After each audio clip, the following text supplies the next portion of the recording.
तो बोले हे ब्राह्मण देवता, हे आत्मदेव, तुम आशा छोड़ो, तृष्णा छोड़ो, वासना छोड़ो, भगवान का भजन करो।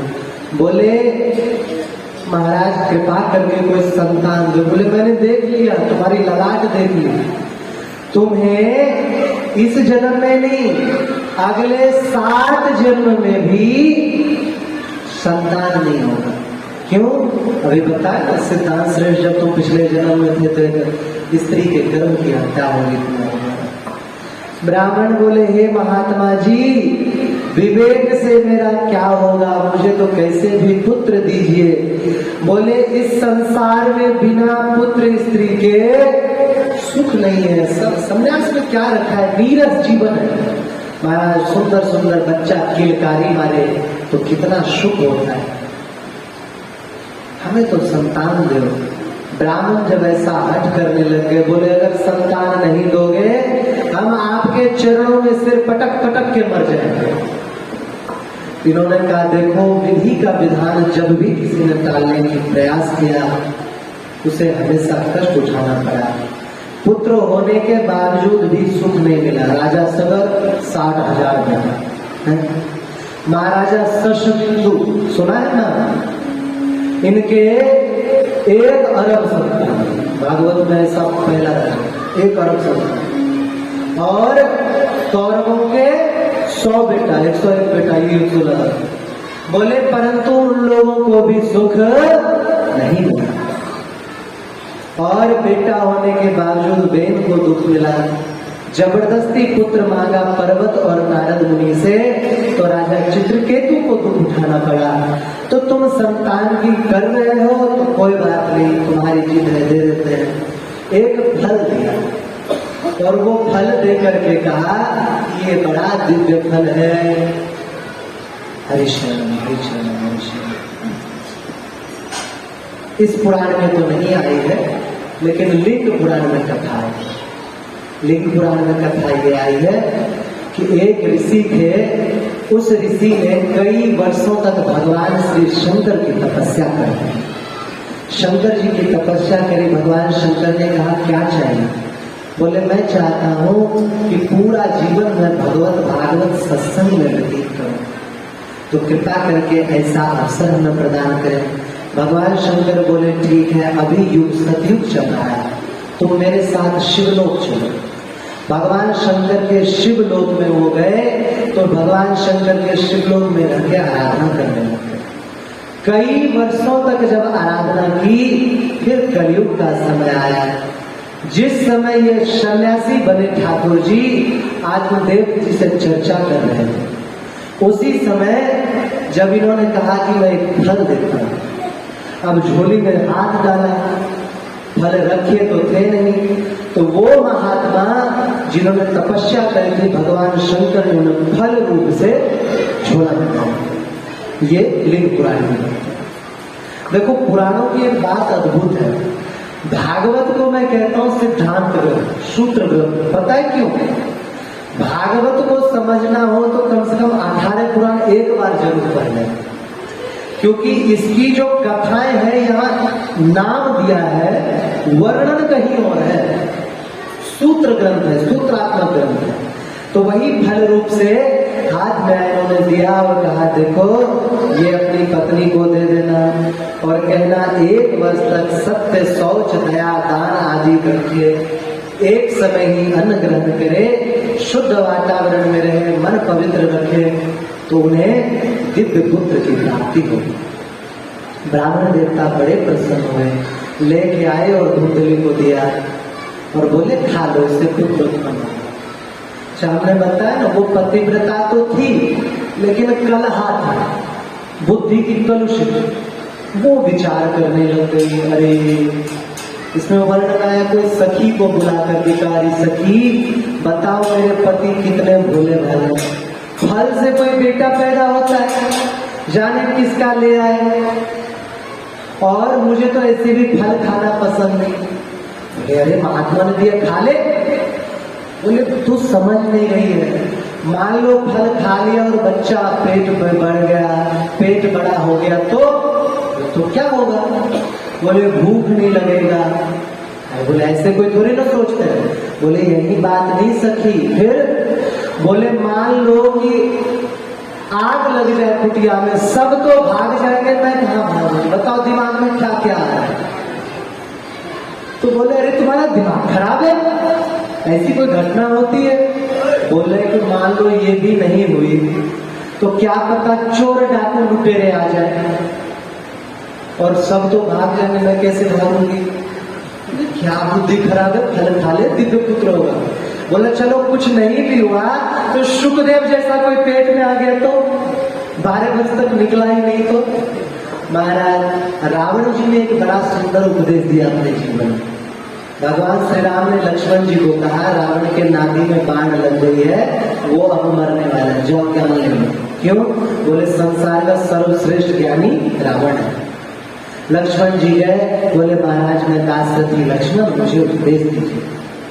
बोले अब ज्यादा उपदेश तो नहीं दे पाओगे, अंतिम समय है, मेरी 2 बातें गांठ बांध करके रखो। क्या?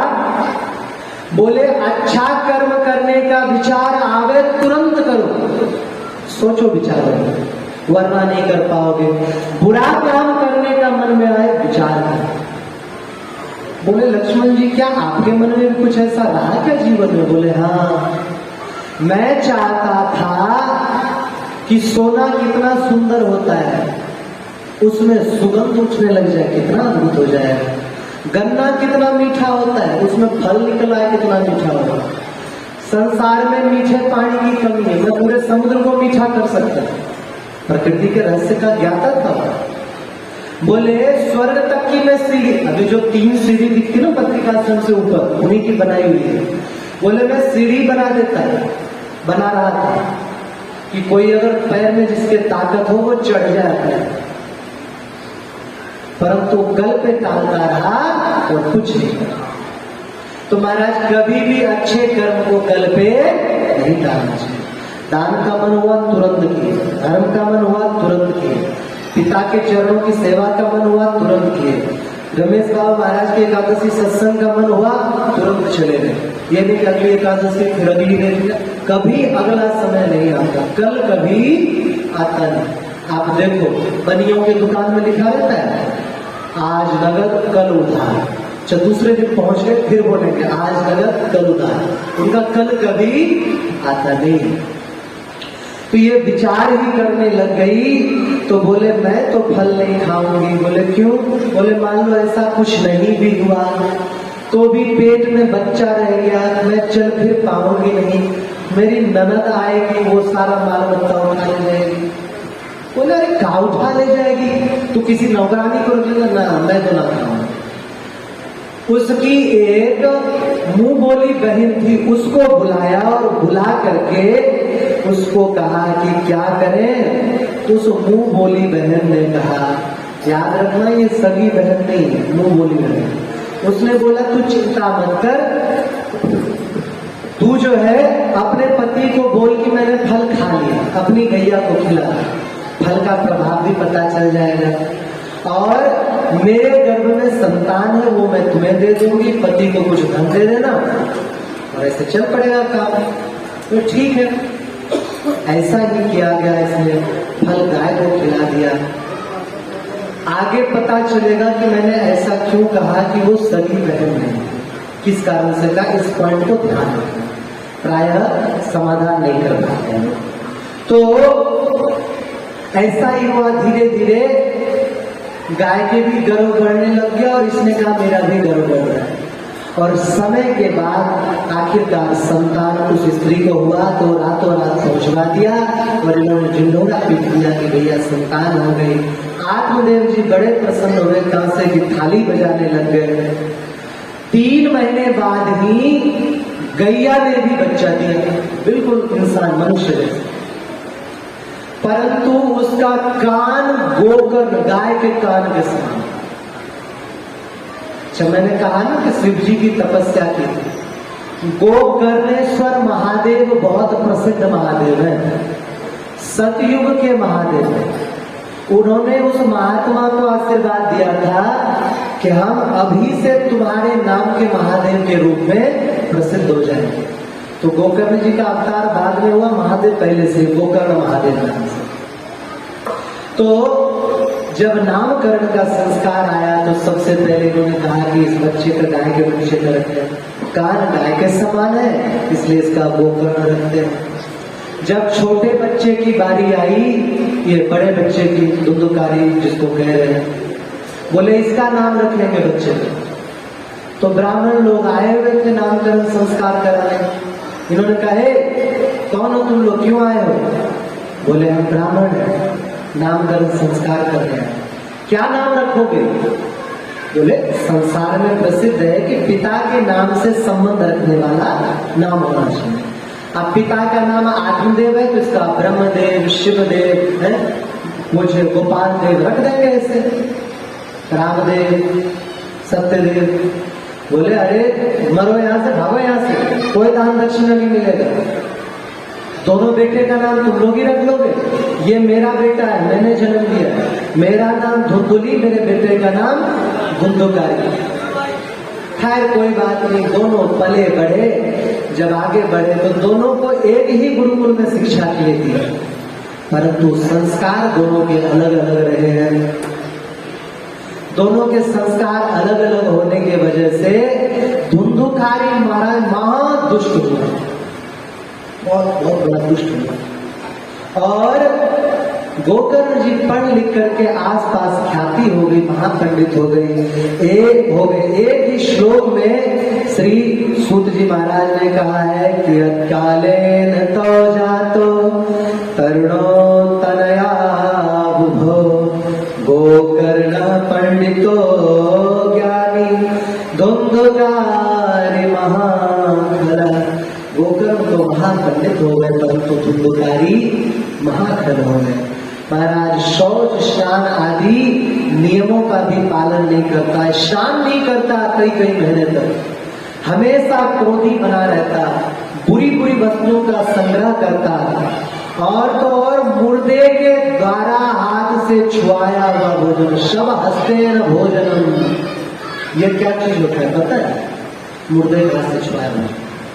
बोले जैसे घर में कोई मृत्यु हो गई लेकिन भोजन करना होगा, अब भोजन तो कोई खाएगा नहीं क्योंकि मृत्यु सूतक हो गई, वो भोजन भी देना चाहे तो ये कहते थे कि भैया हमें तो दक्षिणा दे दो, मुर्दा के हाथ का छुआया भोजन छोड़ो, मुर्दा ही खाने को तैयार है।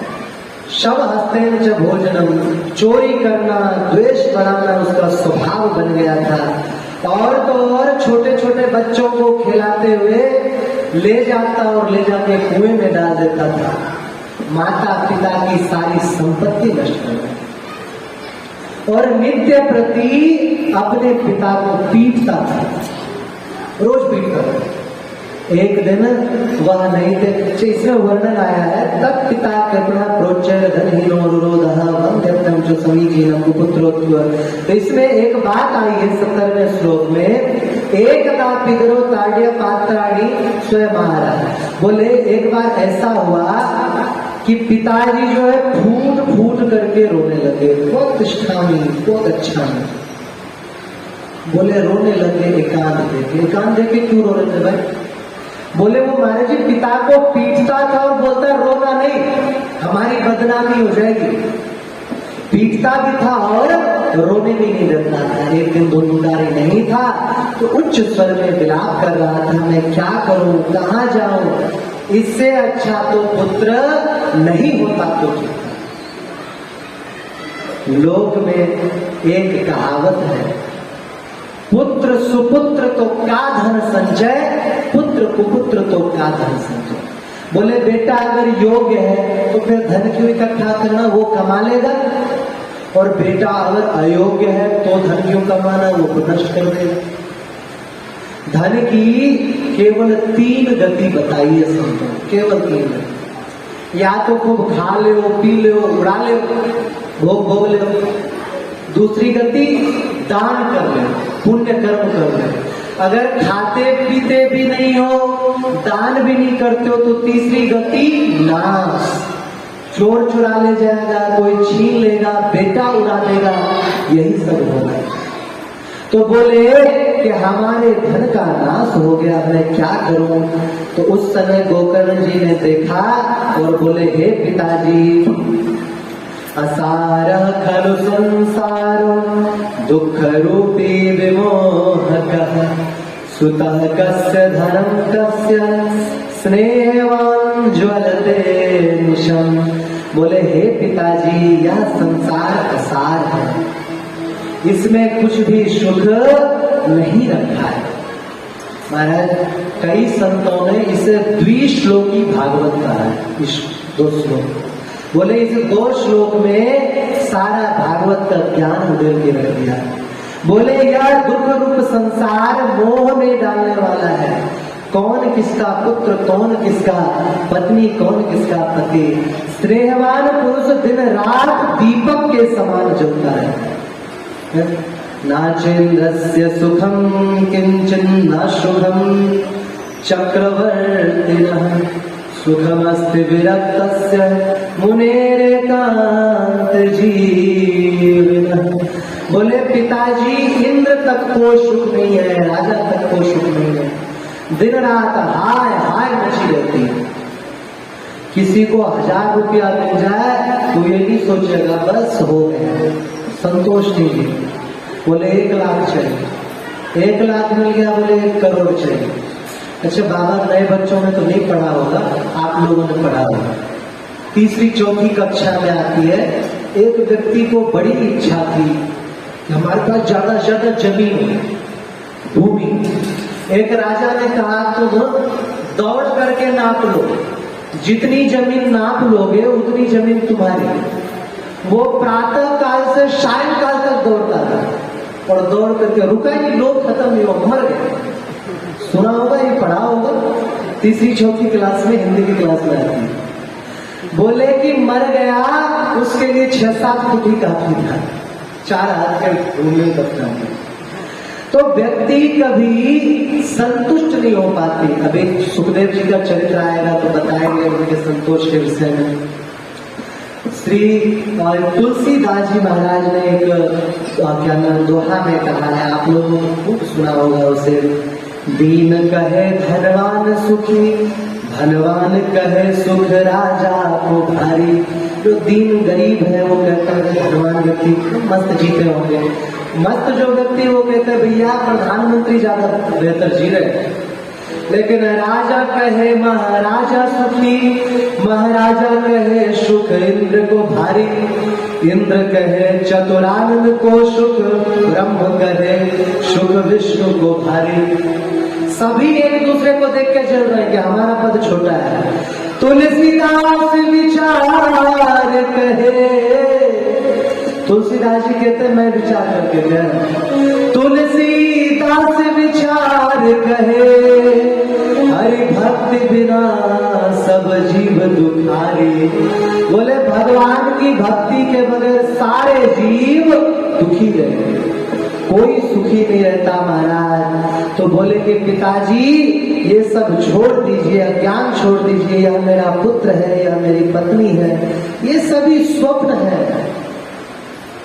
पूज्य श्री नरसिंह बाबा महाराज पद गाया करते हैं, बड़ा सुंदर।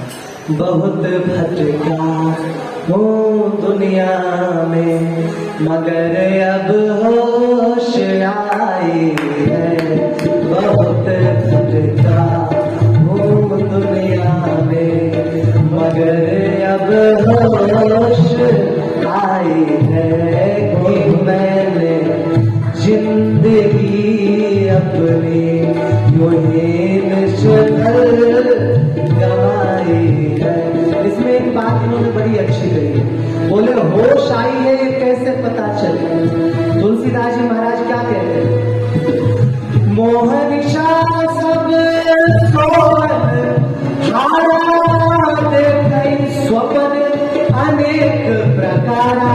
बोले मोहरूपी रात्रि में सभी सोए हुए हैं, भांति भांति के स्वप्न देख रहे हैं। बोले कैसे पता चले जीव जग गया। बोले जानिए जब ही जीव यह जागा, जब सब विषय विनाश दियागा। शुक्र है अब दिठो करे खा के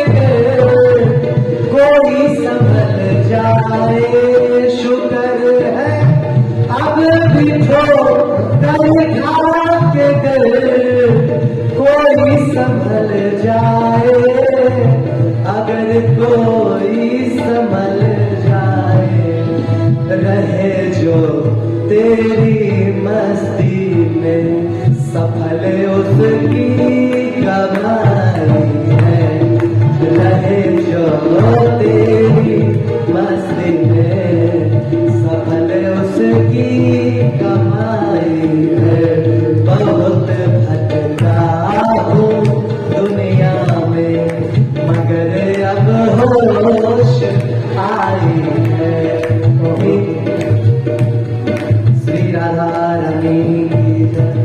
बोले महाराज होश नहीं आता, बचपन से बुढ़ापा तक बीत जाता है। बोले पिताजी सभी स्वप्न देख रहे हैं संसार में। एक उपनिषद आता है, उस उपनिषद में कहते हैं मैं कौन हूं, कोश अहम कोश, कौन हूं मैं। ये सत्य है कि वो सत्य है। बार बार राजा जनक जी सो रहे थे, स्वप्न में देखा किसी राजा ने हमला कर दिया। भाई समझ में आ रही है कथा? नहीं आ रही? आ रही है?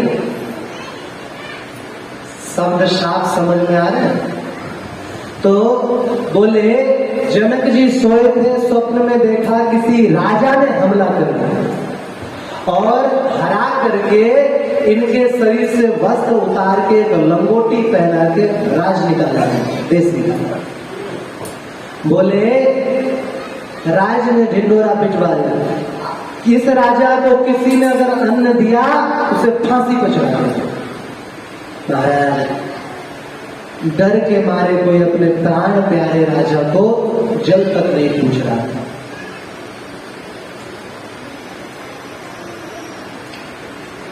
तीन दिन हो गए भूखे प्यासे।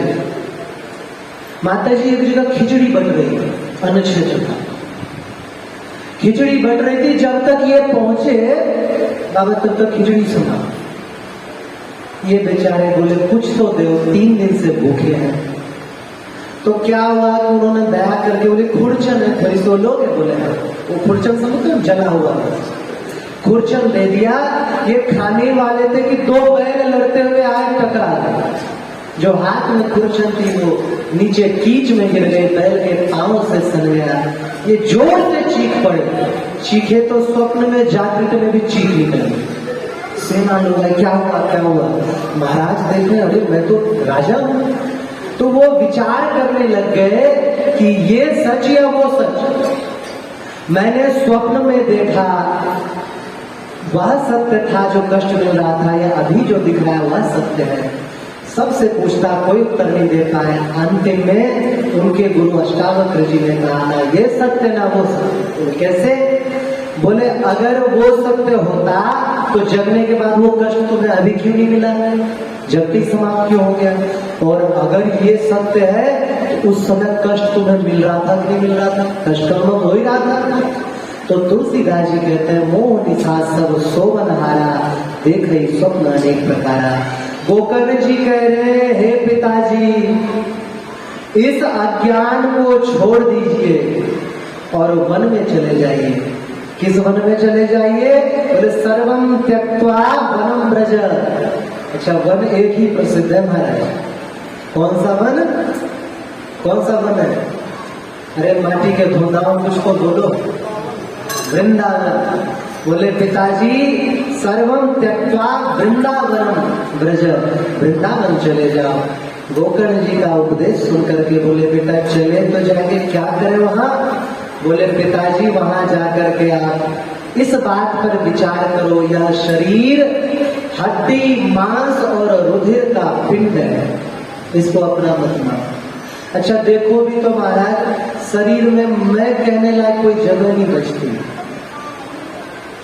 कोई पूछ ले आपके शरीर में आप कौन हो? हाथ हो? आप बोल रही है तो मेरा हाथ है। अच्छा ये मेरा पैर है, ये छाती, ये क्या? ये मेरा सिर है। मेरा तो सब कुछ है लेकिन आप कौन हो? तो उसका उत्तर नहीं मिल पाता है। बोले यह रुधिर का पिंड मात्र है, इसको मैं मानना छोड़ दीजिए, स्त्री पुत्र को अपना मानना छोड़ दीजिए, घर द्वार को अपना मानना छोड़ दीजिए। महाराज घर द्वार को भी क्या अपना मानना? घर में रहते हैं तब अपना मानते हो तो छिपकली भी घर में लटकी रहती कि नहीं? वो आपसे ज्यादा रहती, वो भी विचार करती होगी कि भाई हम तो यही रहते लगातार, ये लोग जाते आते हैं, ये लोग तो धर्मशाला वाले हैं, ये कहाँ रहते हैं। तो बोले संसार एक धर्मशाला है, क्षणभंगुर है, ऐसा समझ के राग मत करो और मात्र एकमात्र वैराग रस में रसिक होकर के भगवान का भजन करो।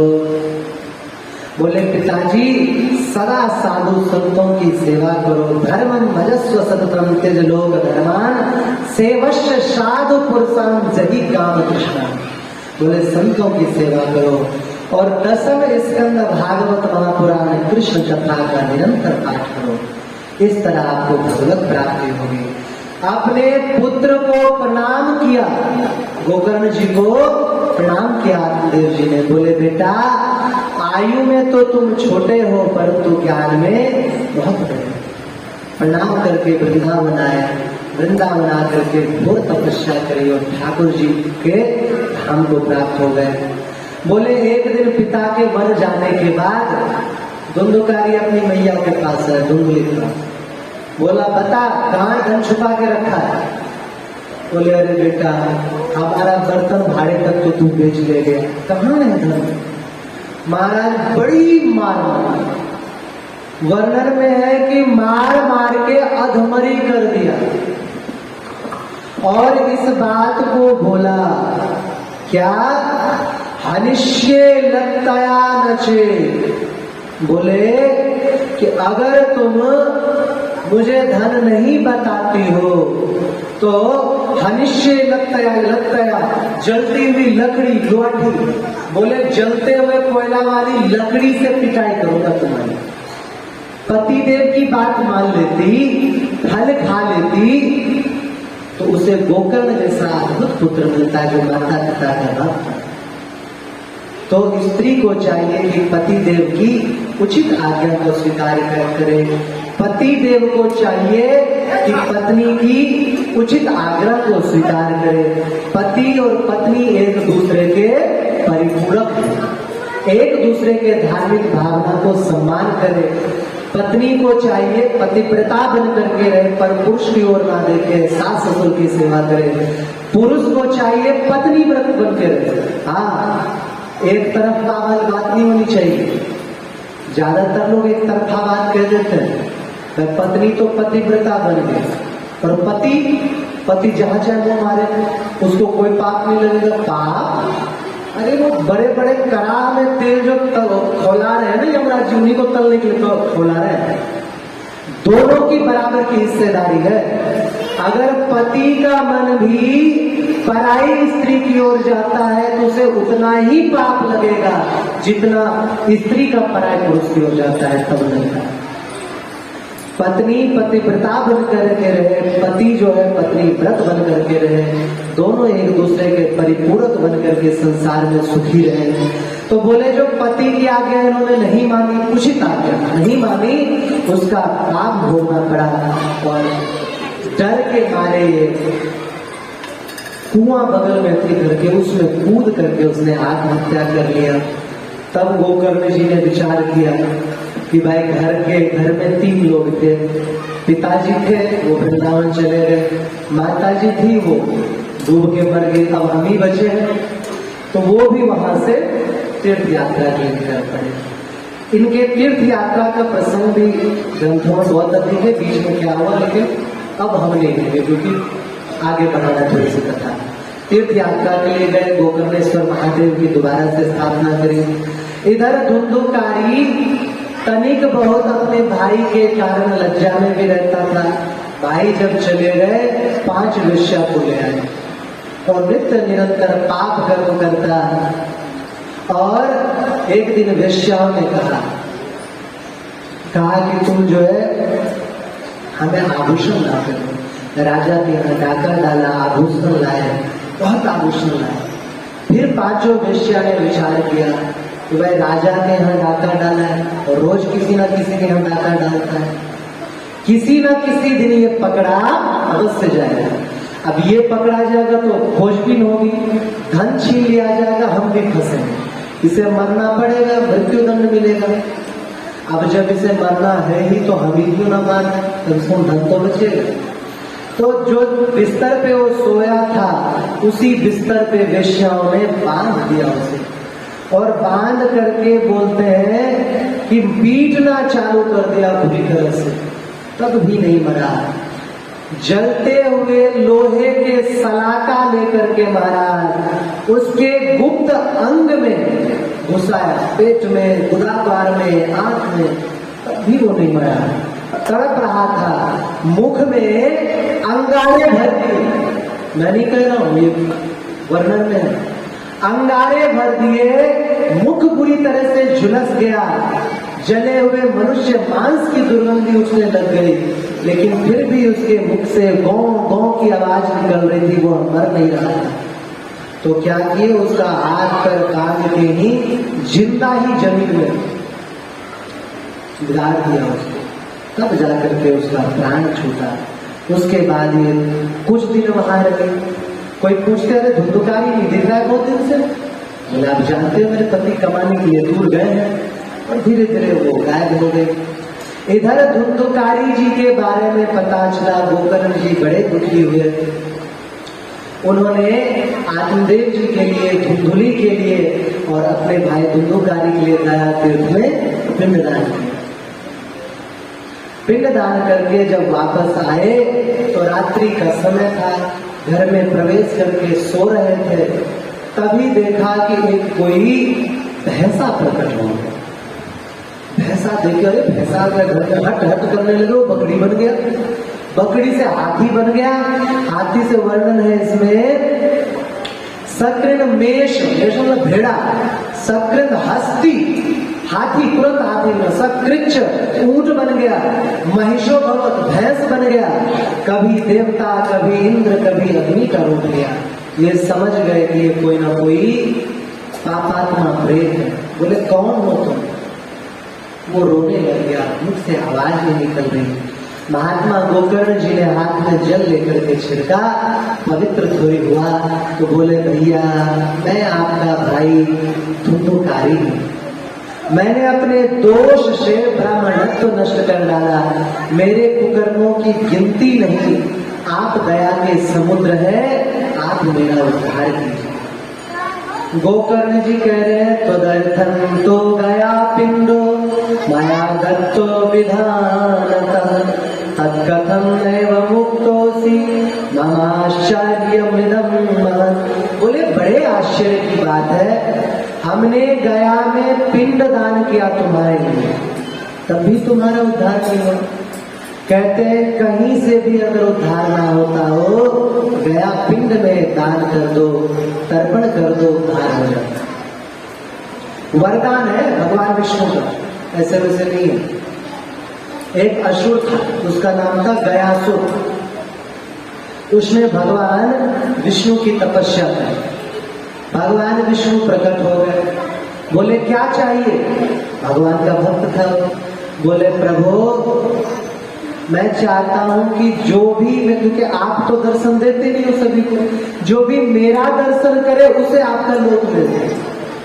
ठीक है महाराज, उसका शरीर था 5 योजन का, 5 योजन बोले तो 20 कोस का, 20 या 60 किलोमीटर लंबा था।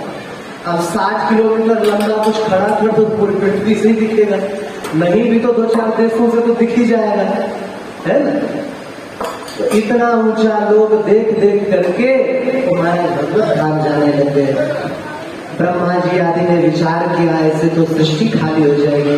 विष्णु भगवान से कहा, विष्णु जी ने कहा मैं उपाय करता हूँ। क्या?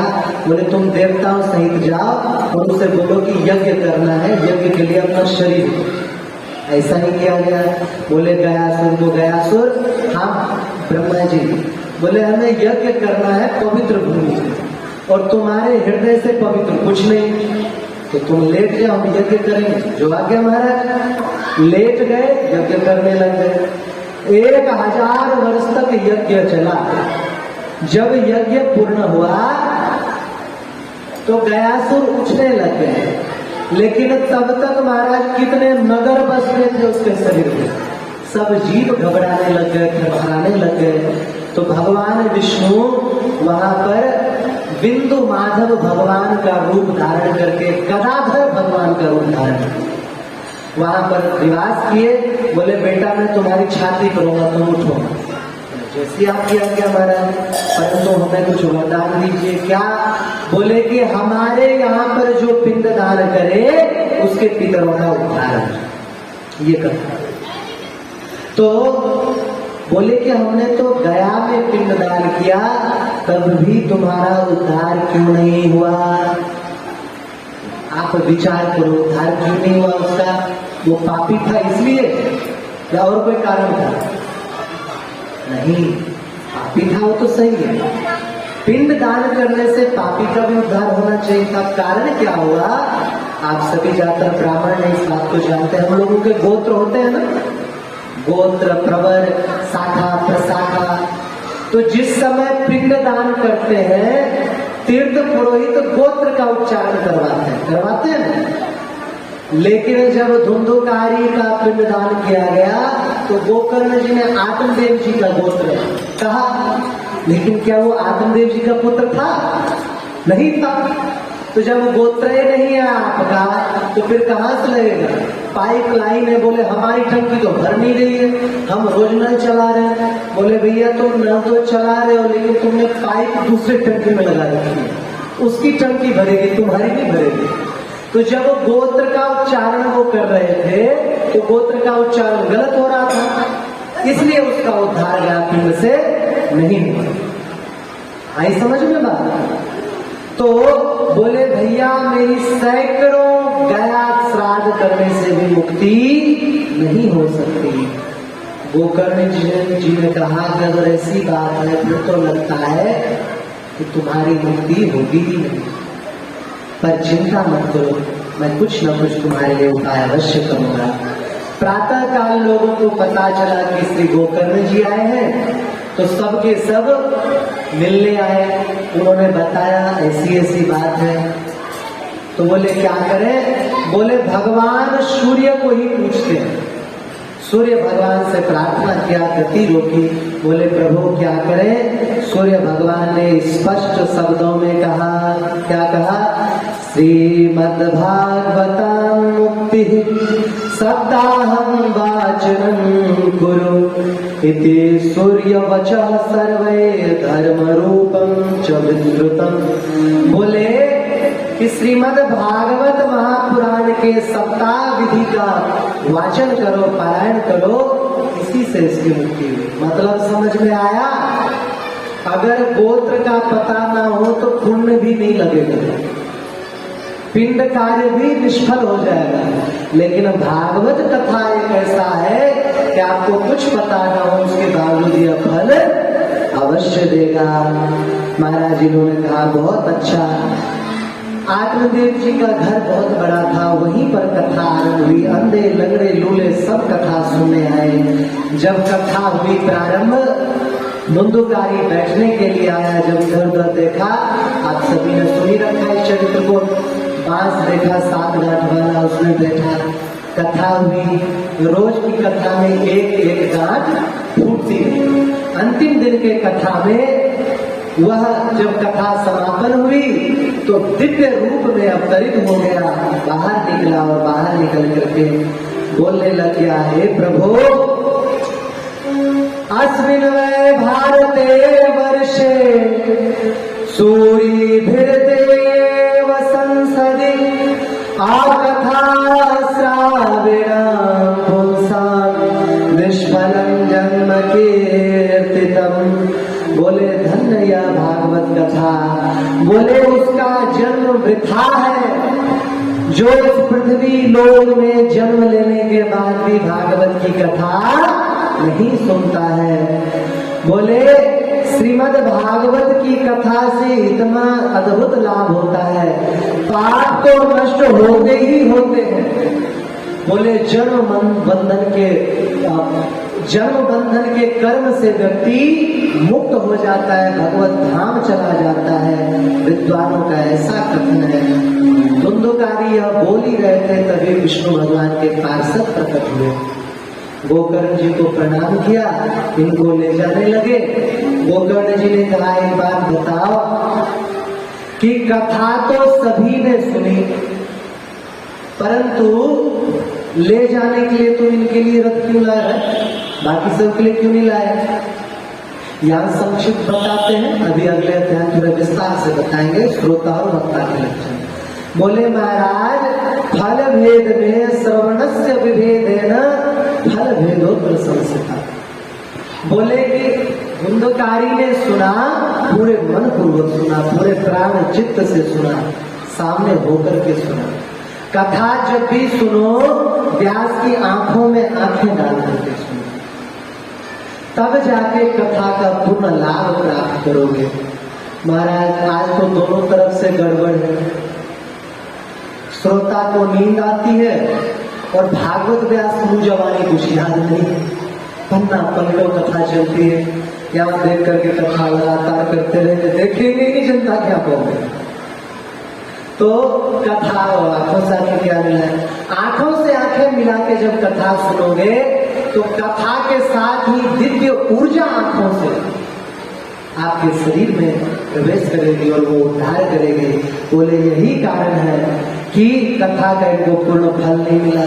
इन्होंने दोबारा से कथा वाचन किया श्रावण मास में और कथा की समाप्ति पर साक्षात भगवान प्रकट हुए और गोकर्ण जी को गले से लगा दिया, गले से लगा करके और अपने धाम को लेकर के चले गए। बोले महाराज इस गोकर्ण चरित्र को भी अगर एक अक्षर का भी किसी ने कान के द्वारा पान किया है तो उसे माता के गर्भ में दोबारा नहीं जाना पड़ेगा। तो ये गोकर्णोपाख्यान थोड़ा सा संक्षिप्त बाद में इसलिए कर लिया, आप लोग बार बार सुनते ही हो कि क्या हुआ बाद में धुंधकारी के साथ। उसके बाद बोले कि कथा श्रवण के लिए स्थल कौन सा निमित्त करना चाहिए। बोले कथा के लिए स्थल मंदिर रखो, तीर्थ स्थान रखो, नदी का किनारा रखो। और बोले कि वक्ता किसे बनाना चाहिए। महाराज ये बड़ा महत्वपूर्ण है, इस बात को वक्ता लोग बोलते ही नहीं, अपनी पोल थोड़ी ना खोलनी, एक श्लोक में बोल दिया है व्यास जी ने, क्या विरक्तो वैष्णवो विप्रो वेदशास्त्र विशुद्धिकृत दृष्टांत कुशलो धीरो वक्ता कार्योते निष्प्रिय। बोले इतने लक्षण वक्ता में ना हो तो उसे वक्ता नहीं। पहला लक्षण क्या है? बोले विरक्तो वैष्णवो विप्रो, पहला विरक्त होना चाहिए। जो व्यक्ति खुद संसार में फंसा हुआ है वो आपका उद्धार करेगा क्या? जिसके मन में धन की वासना है, पहले से ही फिक्स कर लिया भैया इतना दक्षिणा है मेरी, तब तो हम कथा करेंगे, नहीं तो नहीं करेंगे, वो व्यक्ति आपका उद्धार करेगा। श्री कबीरदास जी कहते हैं लोभी गुरु लालची चेला, दोनों नरक में ठेला ठेला। बोले गुरु तो लोभी है, चेला लालची है, दोनों नरक जाएंगे। एक महात्मा ने सुना कि भागवत सुनने से मन में जो है आसक्ति समाप्त हो जाती है, भगवान के प्रति भक्ति बढ़ती। उसने बुलाया अपने आचार्य, बोले भागवत सुना, पूरी भागवत सुनी। बोले दक्षिणा दो। बोले महाराज भागवत तो सुन ली लेकिन मेरे मन में तो आसक्ति समाप्त ही नहीं हुई। बोले अरे तू लोभ में आ गया, दक्षिणा नहीं देना चाह रहा है। तो महाराज समझ नहीं आया, बात गड़बड़ है, आसक्ति तो समाप्त हो, भगवान में मन तो लगे। एक महात्मा जी वहीं से गुजर रहे थे, बोले हम इस बात का उत्तर दे सकते, क्या करोगे? बोले थोड़ी देर के लिए मुझे राजा बना दिए। अब सैनिकों से बोले राजा को और ये जो व्यास है इन दोनों को बांध दो, दोनों को बांध दो, पुरोहित को भी राजा बना। फिर ब्राह्मण देवता बोल रहे, संत बोल रहे, अरे पुरोहित जी आपने भागवत सुनाया राजा को, राजा आपका यजमान है, आपका पालन पोषण करता है, उसका बंधन खोल दो जरा, बेचारा बंधा है। बोल रहे महाराज मैं खुद बंधा हुआ हूँ, मुझे तो आपने बंधा दिया, मैं क्या खोलूं? राजा से आगे कहा ये जो तुम्हारा गुरु है तुम्हारे पूर्वजों का भी गुरु है, हर प्रकार की देखभाल करता है, तुम उसे खोल दो। बोले महाराज मैं खुद बंधा हुआ हूं। बोला यही उत्तर है, जो खुद बंधन में हो, जो आसक्ति में फंसा है, जो गृहस्थी में फंसा है, जो पत्नी पुत्र पिता स्त्री घर धन इसकी आसक्ति में फंसा है, वो कथा करेगा और तुम्हारा उद्धार हो जाएगा। मैं नहीं बोल रहा हूं, व्यास जी बोल रहे हैं। पहला लक्षण क्या होना चाहिए? विरक्तो, विरक्त होना चाहिए। फिर विरक्तो वैष्णवो विप्रो, वैष्णव होना चाहिए। वैष्णव क्यों? आजकल हरिद्वार में वो लोग भागवत की कथा करते हैं महाराज जी, जो कहते हैं कृष्ण भगवान ही महापुरुष थे। तो नाम क्यों ले हम? गिरी है। वो बोलते हैं राम जी भगवान नहीं थे, वो तो हिंदुओं ने बना दिया। लेकिन भागवत की कथा करते हैं, क्यों? पैसा तो भागवत से मिलेगा। वैष्णव होना चाहिए, मन में भेद नहीं होना चाहिए भगवान के रूपों में। वरना सोचो राम भक्त होगा, वो राम जी की तो प्रशंसा करेगा, वो कृष्ण की निंदा करेगा। और भागवत कथा में उद्धव जी पढ़ाते हैं, ध्रुव जी पढ़ाते हैं, उनको बुरा लग जाएगा। या कृष्ण भक्त होगा, वो कहेगा भगवान कृष्ण तो बड़े प्रेमी है, राम जी का हृदय नीरस है। अब राम जी के भक्त हनुमान जी बैठे, उनको अच्छी लगेगी ये बात? सुमंत्र जी बैठे हुए, तो बोले वैष्णव होना चाहिए। तीसरा विरक्तो वैष्णवो विप्रो, विप्र होना चाहिए। महाराज जातिवाद नहीं है, परंतु भागवत वाचन के लिए ऋषियों ने ब्राह्मण को भी चुना। परंतु ब्राह्मण ऐसा मत समझना हमारे जैसा कि कोई भी आया और बोले कि हम ब्राह्मण हैं, पैदा हुए ब्राह्मण कुल में, ब्राह्मण के सारे लक्षण हैं। ब्राह्मण कुल में पैदा हुआ वो तो ब्राह्मण है ही, परंतु विप्र कौन है? बोले ब्राह्मण कुल में उत्पन्न होने के बाद जब त्रिवेद का अध्ययन किया, त्रिवेद का अध्ययन करने के बाद जनेऊ संस्कार हुआ, फिर उसे द्विज कहा, द्विज कहा गया। उसके बाद वेद अध्ययन कर लिया, द्विज बन गया वो।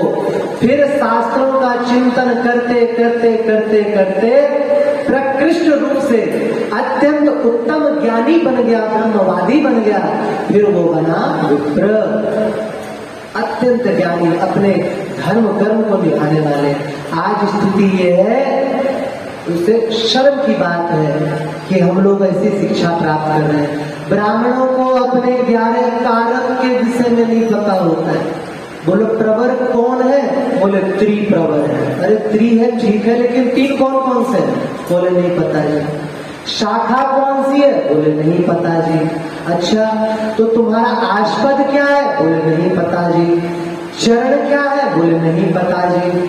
अच्छा तो ठीक है, इतना ही बता दो, वेद तुम्हारा कौन सा है, उपवेद कौन सा है, तुम्हारा विकास क्या है? बोले हमें कुछ नहीं पता, हम ब्राह्मण। ये तो ऐसे ही हो गया, एक व्यक्ति थक थक थक थक थक कांप रहे। अरे कौन हो तुम? बोले शेर सिंह। अच्छा बाप का नाम? शमशेर सिंह। हाथ में क्या है? बंदूक। अरे कहाँ जा रहे हो? बोले शेर का शिकार कर रहे हैं। अरे भले आदमी तो थर थर कांप क्यों रहे? बोले कुत्ता भौंक रहा है, डर लग रहा है। अब बताओ क्या लाभ होगा? आप शेर सिंह शमशेर सिंह बने रहो, कोई भी लाभ नहीं होगा। मतलब ये है विप्र होना चाहिए। तो विरक्तो वैष्णवो विप्रो, और वेद शास्त्र विशुद्धि के, वेद शास्त्र का पूर्ण ज्ञान होना चाहिए। अभी हमसे किसी ने कहा, किसी की कथा महानुभाव की थी, नाम नहीं लेंगे, पीछे के गांव के, कथा चर्चा हुई तो एक बड़े बुजुर्ग ने नीचे से उठ के कह दिया, अरे तुम क्या बाँच रहे हो? और वो अच्छा नहीं लगा। क्यों? क्योंकि वेद शास्त्र में अगर निष्णात है व्यक्ति तो किसी भी प्रकार के प्रश्न का उत्तर सहजता से दे सकता है। आजकल देखते हो भागवत व्यासों को कैसे कैसे प्रश्न देके फंसाते हैं। महाराज जी जरा बताना तो सही, सुदामा जी के पिताजी माता जी का क्या नाम है? अब बेचारे महाराज क्या बोले? अगर शास्त्रों को पढ़े लिखे हैं तब तो तुरंत बता देंगे कि भैया पिता का नाम अग्निश्वाता था और माता का नाम सत्यवती। लेकिन नहीं पढ़े, चुप रहेंगे तो क्या न्यूज बनाते थे तो व्यास को कुछ भी नहीं पता। निंदा किसकी होती है? उस व्यास की, व्यासपीठ की निंदा होती है। अजीब अजीब से प्रश्न करेंगे, अगर उत्तर नहीं दे पाए तो फिर महाराज भागवत पीठ की बदनामी होती है। फिर बोले दृष्टांत कुशलो, दृष्टांत कुशल होना चाहिए। दृष्टांत कुशल समझते किसे कहते हैं? जो विषय आसानी से समझ में ना आवे उसे समझाने के लिए किसी पुराणों से ही युक्त किसी कथा के द्वारा समझा। ये स्मरण रखना, दृष्टांत भी देना है तो पुराण से या सदग्रंथ से। ये नहीं कि पंचतंत्र की कुत्ता बिल्ली उल्लू इसकी कहानी है, ये शास्त्र कथा वाचन की पद्धति नहीं है। और बोले महाराज अनेक धर्म विभ्रांता स्त्रैणा पाखंडवादिना शुद्ध शास्त्र कथोच्चारे यजास्ते यदि पंडिता। बोले अगर ऐसा पंडित मिले जो स्त्री पुत्रवान हो, स्त्रैण हो, स्त्री पुत्र में ही आसक्ति हो, बोले उसे कथा व्यास पे मत बिठा। और बोले जो व्यक्ति अनेक धर्म में विभ्रांत हो, उसका अपना कोई भी निजी धर्म ना हो, उसे भी मत बिठा। बोले ऐसा तो क्या होना चाहिए? वक्ता होना चाहिए। और श्रोता कैसा होना चाहिए? महाराज इसके विलक्षण सुन ले। हरिशरणम हरिशरणम हरिशरणम हरिशरणम। बोले श्रोता कैसे होने चाहिए? बोले 4 प्रकार के तो उत्तम श्रोता होते हैं, 4 प्रकार के निकृष्ट श्रोता होते हैं। बोले उत्तम कौन है? प्रवर श्रोता। बोले प्रवर श्रोता है प्रवराश्चातको हंस शुको मीनादयस्तथा अवरा वृक भूरंड विशोद्राष्ट्याः प्रकीर्तिता। बोले चातक, हंस, शुक और मीन 4 अच्छे श्रोता, और वृक, भूरंड, वृष और ऊंट, बोले ये लोग जो है अधम श्रोता। चातक किसे कहते हैं? पपीहा। पपीहा क्या करता है? बोले मधुर स्वर में उच्चारण करता है। बोले ऐसा जो श्रोता है मधुर स्वर में कीर्तन करता हो। और दूसरा एक काम और है पपीहा, बोले वो केवल और केवल स्वाति नक्षत्र का ही जल पीता है। बोले ऐसा श्रोता जो कथा में से गुण लेकर के अद्भुत कथा कही, सुंदर कथा कही, उसका ध्यान पूर्वक ले, व्रत धारण कर ले, वो चातक है। और बोले एक होता है हंस, जो अच्छे चीजों को ग्रहण कर ले और बुरे चीजों को छोड़ दे। ब्याजी ने गलत क्या कहा उसे छोड़ के चले, अच्छा जो कहा ग्रहण कर लिया। बोले तीसरा है शुक्ल, तोता। ये प्रकार के श्रोता बहुत मिलेंगे। महाराज जी ने जो कहा सुन लिया, जीवन में कुछ नहीं लाना, तोते की तरह दूसरों को सुनाते थे। अरे तुम बीड़ी पी रहे हो, महाराज जी ने मना किया। अरे भैया तुम भी तो सिगरेट पी रहे हो, सिगरेट के लिए महाराज जी ने मना नहीं किया, बीड़ी के लिए मना किया। और बोले परंतु उसके बावजूद यह सुनाते हैं उत्तम स्वरों में। चौथे श्रोता इनको बताया गया है, क्या नाम है? भूरंड पक्षी को। बोले ये भी बड़े सुंदर होते हैं, परंतु वृक, भूरंड, वृष और ऊंट। वृष मतलब बैल। बैल को भूसा में रोटी मिला के दे दो, सब्जी मिला के दे दो, चाहे भूसा भूसा दे दो, चाहे कुछ भी दे दो, सब चबा जाए। ब्याजी कुछ भी बोले, कैसी भी बात बोले, उसे कोई मतलब नहीं, सुन रहे बैठे बैठे कोई मतलब नहीं। जाके पूछ के क्या सुना भाई, नहीं पता। दूसरे है ऊंट। ऊंट अच्छे अच्छे पत्तों को छोड़ के कांटा चलाता है। इसी तरह कथा सुनने आवे तो कथा में अच्छी बातें ना ले। अरे देखा व्यास जी मतलब देखो जरा व्यास जी का नाक कितनी लंबी थी। अरे ये व्यास तो क्या बताया, तिरछी नजर से हमें देखता है कि ये व्यास तो कुछ जानता ही नहीं। मतलब दो दोस्त। और बोले एक है भूरंड। भूरंड एक पक्षी होता है बद्रीनाथ से, वो जोर जोर से केवल चिल्लाता है। ऐसा श्रोता जो खुद कथा नहीं सुनता, कथा के बीच बीच में गप्पे लगाए, और चौथा है वृक। वृक मतलब भेड़िया, ना खुद सुनेंगे ना दूसरों को सुनने देंगे। तो बोले ये 4 अवर और प्रवर श्रोता के बारे में बताया गया है।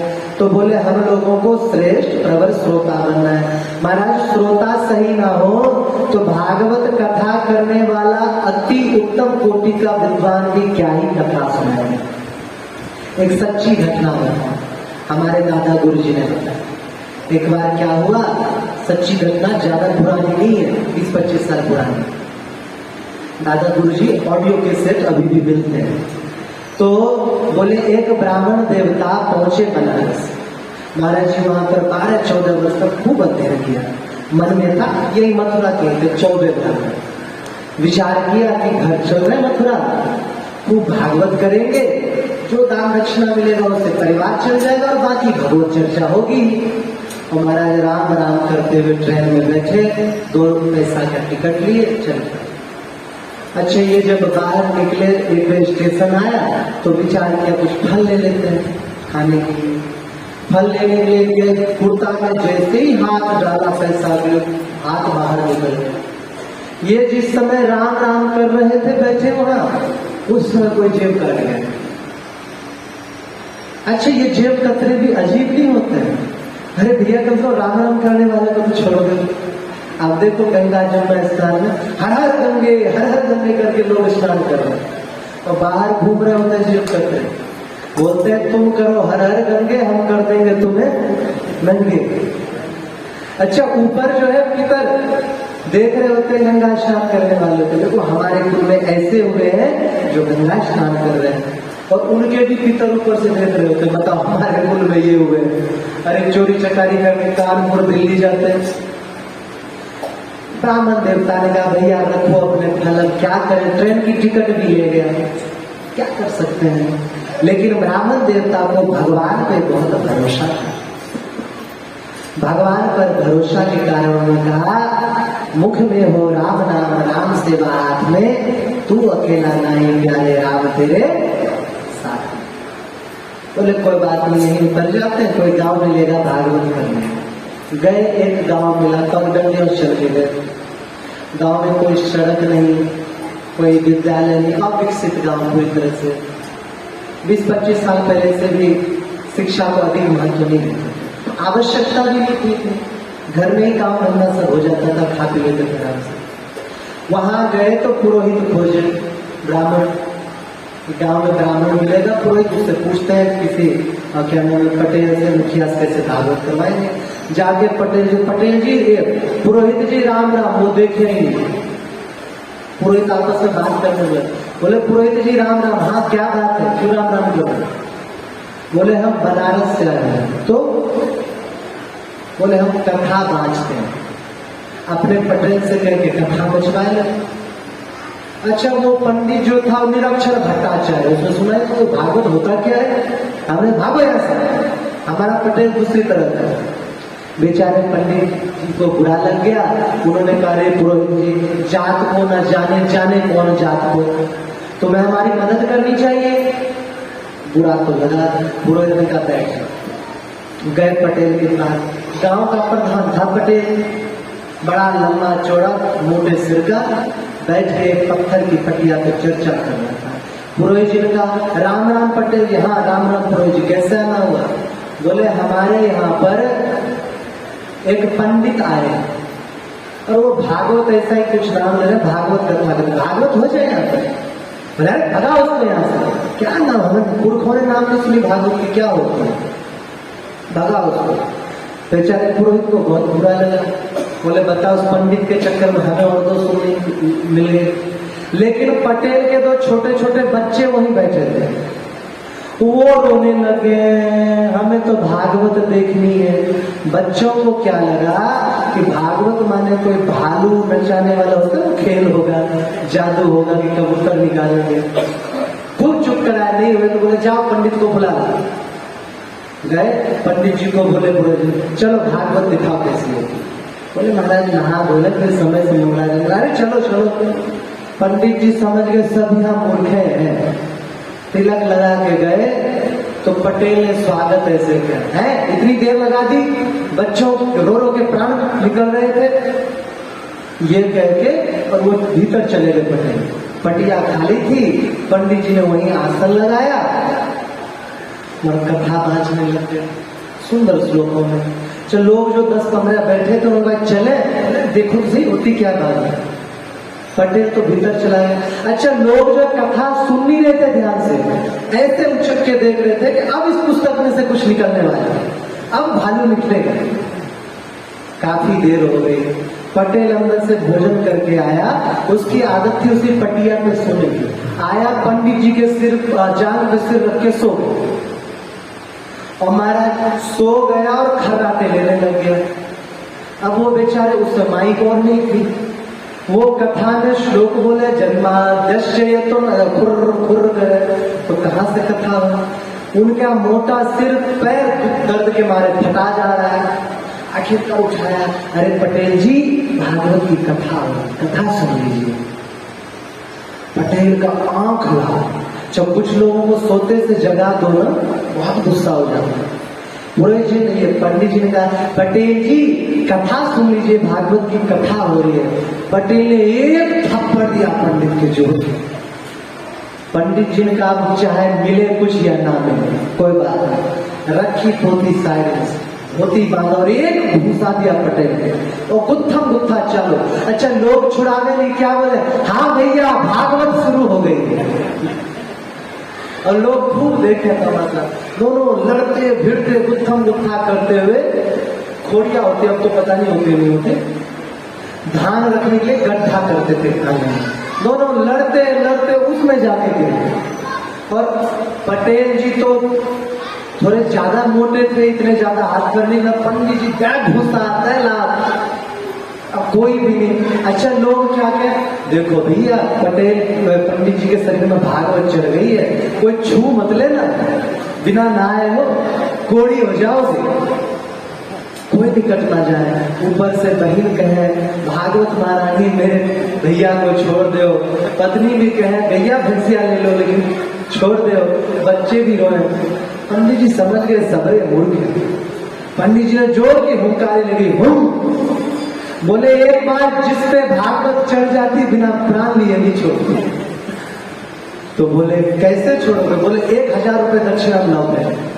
ऐसे में कौन देखता है, 2000 रुपए कोटी में बांध के लाए, देखे पंडित जी लगाया पटेल को 2 और घुसे। बोले लाओ नसेनी लाओ। अब नसेनी कौन लाए, सब भग चले और भग के पेड़ पे चढ़े। महाराज भागते भागते क्या बोले, भैया पटेल तो तगड़ा आदमी था, भागवत करवा दी। हम जैसों को करवानी पड़ गई, चढ़ गई भागवत महारानी, तो पता नहीं क्या हाल होगा। कुछ लोगों ने हिम्मत करी, नशे लेकर ऐसे फेंक के भाग के जाके छत पे चढ़ गए। पंडित जी उठे, धोती वगैरह पहनी, भागवत की पोटली चले गए। लोगों ने पटेल को ऊपर चढ़ाया और कपड़े उपड़े पहनाए। बोले वाह रे पटेल, 7 पहरी पे तूने झंडा ला दिया। आज तक हमारे गांव में भागवत नहीं थी, तूने भागवत तो करवा ही नहीं।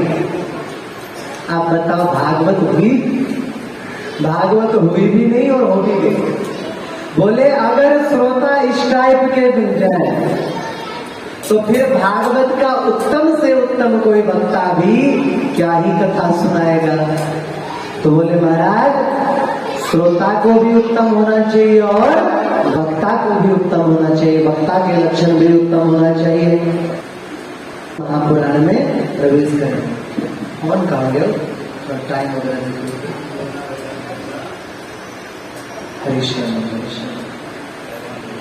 श्लोक का हम लोग उच्चारण करें।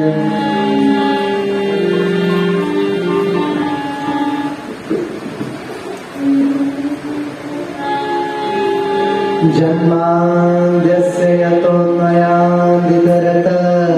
शावकेष्वभिभ्यः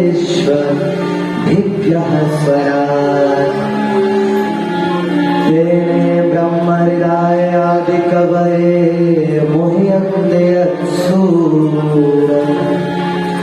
तेजो वारिमृदां यथा विनिमयो यत्र त्रिसर्गो मृषा धाम्ना स्वेन सदा निरस्तकुहकं सत्यम परम धीमहि।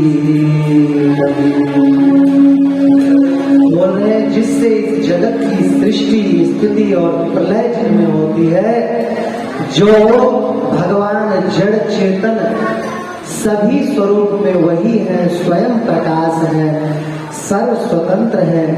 बोले ब्रह्मा जी हिरण्य गर्भ ही नहीं, अपने संकल्प से जिन्होंने वेद का ज्ञान दिया वो भगवान, जो बड़े बड़े विद्वानों को मोहित कर लेते हैं, उन भगवान के परमात्मा भगवान श्री कृष्ण के चरणों का हम ध्यान करते हैं। देखो ये प्रथम श्लोक की बात है। बंसीधर जी महाराज ने इस एक श्लोक पे ही 108 टीका लिखी। हम इस श्लोक का अधिक विस्तार नहीं करेंगे, सभी सुने ही होंगे, हम आगे कथा के रूप में बढ़ते हैं। बोले यह दिव्य श्रीमद् भागवत महापुराण है। बोले श्रीमद् भागवत महापुराण अगर कोई सुनने की इच्छा मात्र भी करता है तो सत्यो हृदय वरुध्यते प्रकृत भी शुश्रूषुभिस्तच्छा। सुनने की अभी इच्छा करी है, अभी सुनना आरंभ नहीं किया है, लेकिन भगवान हृदय में आकर के बंदी बन जाते हैं। बोले श्रीमद् भागवते महामुनि कृते किं वा परेरीश्वर। बोले हे जीवो, इस पूरे संसार में सभी का उद्धार करने के लिए अकेला छाती ठोक करके केवल श्रीमद् भागवत महापुराण धार और किसी शास्त्र की क्या आवश्यकता है। बोले ऐसा अद्भुत फल है ये, जिसमें ना गुठली है ना छिलका है। ऐसा कौन सा फल होता है जिसमें ना गुठली ना छिलका है? कौन सा होता है बताना? सहतूत, उसमें ना गुठली ना छिलका। लेकिन सहतूत की मिठास कितनी अधिक है, गुठली नहीं है, चबाने की कोई समस्या नहीं, छिलका नहीं, छीलने की कोई जरूरत नहीं। बोले लेकिन श्रीमद् भागवत महापुराण तो इन सभी फलों में भी श्रेष्ठ फल है, जिसमें ना गुठली है ना छिलका। तो इतने दिव्य फल और मिलता केवल पृथ्वी पर है। कबीरदास जी महाराज कहते हैं, उनका वचन है, वैकुंठ बुलावा भेजिया दिया कबीरा रोए। भगवान ने बुलावा भेजा, कबीर जी चलो वैकुंठ चलो। कबीरदास जी रोते हैं, वैकुंठ बुलावा भेजिया दिया कबीरा रोए, जो लब सुख सत्संग में सो वैकुंठ न हो। बोले महाराज, जो सत्संग में हमें यहाँ आनंद आता है वह वैकुंठ लोक में भी हमें कहाँ प्राप्त होगा।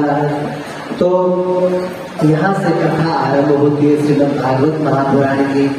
ऋषियों आदि ने, सौनक आदि ने कहा, हे विश्वास श्री सूत जी महाराज, आपका हृदय बहुत बड़ा है, आप वेद विद हैं और उत्तम साधन बताने वाले योग्य वक्ता है। परंतु महाराज ऐसे साधन जो कलयुगी जीवों के करने में नहीं आते हैं, उन साधनों को छोड़ के ऐसा साधन बताइए जो थोड़ी समझ वाले व्यक्तियों को भी समझ में आ जाए और सभी कर लें। महाराज ऐसा साधन बताइए जिससे जीव जन्म मृत्यु के घोर चक्र से मुक्त हो जाए, जो बहुत दिनों तक गंगा स्नान करके पवित्र होते हैं, परंतु ऐसा साधन बताइए जिसको श्रवण मात्र से भी तुरंत पवित्र हो जाए। हे सूत जी, आप तो हमें गुरु रूप में धर्म रक्षक ब्रूहि योगेश्वरो कृष्ण ब्रह्मण्य धर्म वर्णनी स्वाम काष्ठा मधु नो पेते धर्म कम शरणंगत। ये बताइए कि धर्म जो है भगवान कृष्ण के पृथ्वी त्याग के बाद किनकी शरण में गए। भगवान कृष्ण की अद्भुत लीला बताइए। जब यह प्रश्न किया तो व्यास जी कहते हैं, सौनक जी के प्रश्न को सुन करके सूत जी बड़े प्रसन्न हुए और बोले कि जिस समय सुखदेव भगवान का यज्ञोपवीत संस्कार भी नहीं हुआ था और वो जंगल की ओर जा रहे थे। बेटा बेटा कहकर पुकारने से भी नहीं लौटे। उन सुखदेव भगवान को हम प्रणाम करते हैं। अभी शुभ चरित्र नहीं है, चरित्र विस्तार से आगे बताएं और अच्छा बताएंगे, आगे पीछे कभी बताएंगे, प्रायः सुनने में नहीं मिलती। तो बोले हे शौनक जी, श्रीमद् भागवत महापुराण ही इस अज्ञान रूपी अंधकार संसार से, घोर संसार से पार लगाने वाला एक अद्वितीय नाव है। बोले श्रीमद् भागवत महापुराण का ही नित्य नियम से पाठ करना चाहिए।